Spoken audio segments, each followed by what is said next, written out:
वालेकुम दोस्तों, आप देख रहे हैं info at Jawad. Doctor Mushtaq Ahmad Jatt की किताब बनी इसराइल से इसराइल तक, किस्त नंबर 2। तल अबीब इसराइल का दारुल हुकूमत। इसराइल का दूसरा बड़ा शहर तल अबीब है। इसकी आबादी करीबन 5 लाख है। ये शहर इसराइल की मगरबी सरहद पर बहीरा रूम के साहिल पर वाक़ई है। इसे इसराइल का मुआशी, माशरती, तालीमी और सियासी कैपिटल भी कहा जाता है। इसका अंदाज़ा आप इस बात से लगा सकते हैं कि आलमी मालियाती इंडेक्स में ये शहर 25वें नंबर पर है। इस शहर में वाक़ई यूनिवर्सिटी में 30,000 से ज़ायद तलबा तालीम हासिल कर रहे हैं। गैर मुल्की सिफारत खाने भी इसी शहर में मौजूद है। हाइफा, जिसकी फतह में हिंदुस्तानी फौजियों ने एक अहम किरदार अदा किया। इसराइल का तीसरा बड़ा शहर हाइफा है, जिसकी आबादी 3 लाख के करीब है। ये तकरीबन 3,000 साल पुराना शहर है। यह इसराइल की एक बंदरगाह है जो बहीरा रूम के साहिल पर वाक़ई है। ये तल अबीब के शुमाल में 90 किलोमीटर के फासला पर वाक़ई है। ये शहर इसराइल की मईशत में एक अहम किरदार अदा कर रहा है। जंग अजीम अव्वल के दौरान फ़लस्तीन में तुर्कों और अंग्रेज़ों की एक जंग हाइफा के मकाम पर भी हुई। इस जंग में अंग्रेज़ों की फतह हुई। इस छोटी सी जंग की एक दिलचस्प कहानी भी है जिसका ताल्लुक हिंदुस्तान से है। इसका जिक्र करना भी मुनासिब होगा। हाइफा इसराइल के शुमाल में बहीरा रूम के साहिल पर एक कदीम बंदरगाह है।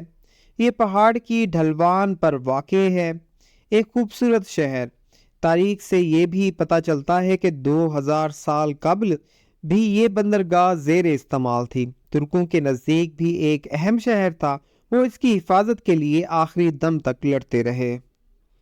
फिर 1918 में ये शहर अंग्रेज़ों ने अपने वफादार हिंदुस्तानी फौजियों की मदद से एक खून रेज लड़ाई के बाद कब्जा में ले लिया।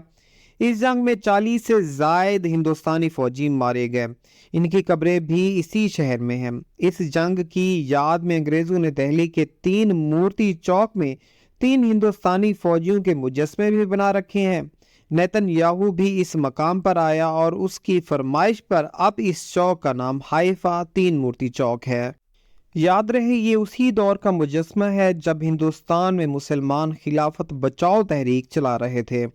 एक तरफ हम खिलाफत के हक में थे और दूसरी तरफ एक बड़ी तादाद में हिंदुस्तानी लोग, जिनमें हिंदू, मुसलमान और सिख भी शामिल थे, अंग्रेज़ों की खातिर वतन से हज़ारों मील दूर दियारे गैर में अपनी जानों का नजराना पेश कर रहे थे। शहर पर कब्जे की याद में हर साल 23 सितंबर को यौम हाइफा मनाया जाता है। मोदी जब इसराइल गया तो वो भी इन अंग्रेज़ों के वफादार फौजियों की याद में बनाई गई यादगार पर गया था। फ़लस्तीन के चंद अहम शहरों का तज़किरा भी आपको फ़लस्तीन की तारीख समझने में मददगार साबित होगा। याद रहे कि फ़लस्तीन 2 हिस्सों में तकसीम है। एक को वेस्ट बैंक का नाम दिया गया है और दूसरे को गजा की पट्टी कहा जाता है। खान यूनिस गजा की पट्टी के जनूब में वाक़ई है। इस इलाके में एक तवील अरसे से पनाह गुज़ीन कैंप मौजूद है। अल खलील यहूदियों की नई बस्तियाँ। अल खलील, जिसे हेब्रोन भी कहा जाता है, जनूब मगरबी किनारे पर वाक़ई एक ऐसा शहर है जिसके एक हिस्सा पर यहूदियों ने अपनी बस्ती बसा रखी है।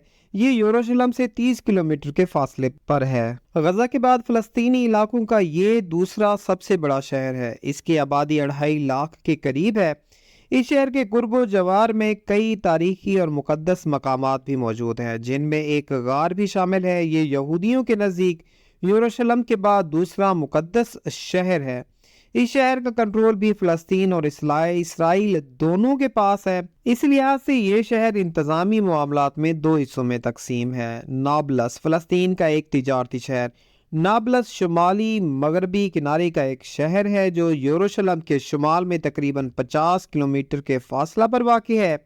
इसकी मजमूई आबादी 1.25 लाख से जायद है और ये फ़लस्तीन का तिजारती और सकाफती मरकज़ भी है। यहाँ पर कई अहम तालीमी मराकज़ भी मौजूद हैं। इस शहर की आबादकारी की तारीख रूमियों के दौर तक जाती है।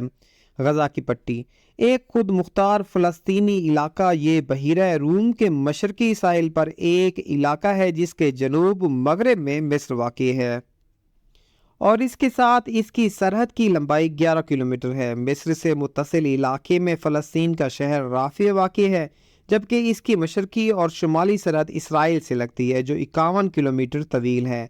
یہ یاد رہے جو دو علاقے فلسطین کے کنٹرول میں ہیں، یعنی ویسٹ بینک مغربی کنارہ اور غزہ کی پٹی، ان دونوں کے درمیان کوئی زمینی رابطہ نہیں ہے۔ غزہ کی پٹی پر حماس کا کنٹرول ہے۔ غزہ کی پٹی کی لمبائی 41 کلومیٹر جبکہ چوڑائی 6 سے 12 کلومیٹر ہے۔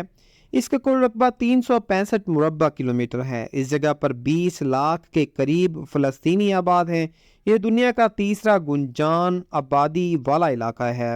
ایک طرف سے یہ تمام علاقہ اسرائیل کے محاصرے میں ہے، مصر کی طرف سے سرحد بند ہے اور اسرائیل بھی انہیں یہاں سے باہر جانے کی اجازت نہیں دیتا۔ یوں ایک طرح سے یہ علاقہ ایک بڑی جیل کا منظر پیش کرتا ہے جس میں 20 لاکھ فلسطینی آباد ہیں۔ مصری سرحدوں کی بندش اور اسرائیلی سمندری اور ہوائی ناکہ بندی کی وجہ سے کوئی بھی اس علاقے میں آنے جانے کے لیے آزاد نہیں ہے، اور نہ ہی یہاں کے لوگ آزادانہ طور پر سامان اور درآمد یا برآمد کر سکتے ہیں۔ ایک مرتبہ ترک شہریوں کی طرف سے امدادی سامان لے کر یہاں پر ایک بحری جہاز بھی آیا جس پر اسرائیل نے حملہ کر دیا تھا۔ اسے فورٹیلا کے نام سے یاد کیا جاتا ہے۔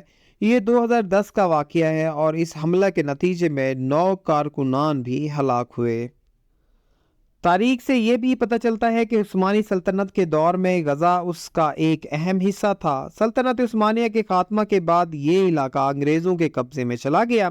عربوں اور اسرائیل کی پہلی جنگ جو 1948 میں ہوئی تھی، اس کے نتیجے میں 1967 تک مصر اس علاقے پر قابض رہا۔ 1967 تک قبض غزہ کی پٹی ایک مصری فوجی گورنر کے زیر انتظام تھی۔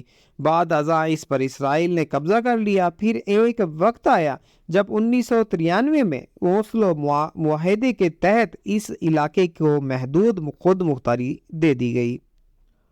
اس وقت صورتحال یہ ہے کہ غزہ پر اسرائیل کا براہ راست بیرونی کنٹرول اور غزہ کی اندرونی زندگی پر بالواسطہ کنٹرول برقرار ہے۔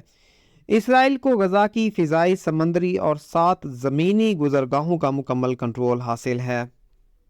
اسرائیل کی فوج دفاع کے نام پر کسی وقت بھی غزہ میں داخل ہو سکتی ہے۔ غزہ کے لوگ اپنی بنیادی ضروریات جیسے پانی، بجلی، ٹیلی مواصلات اور دیگر سہولیات پوری کرنے کے لیے اسرائیل کے مرہون منت ہیں۔ رفح، مصر اور غزہ کی پٹی کا ایک سرحدی شہر رفح شہر غزہ کی پٹی کے جنوب میں واقع ہے۔ یہ غزہ شہر سے 30 کلومیٹر کے فاصلہ پر موجود ہے۔ اس کی آبادی 1.5 لاکھ کے قریب ہے۔ یہاں کے زیادہ تر لوگ فلسطینی مہاجر ہیں۔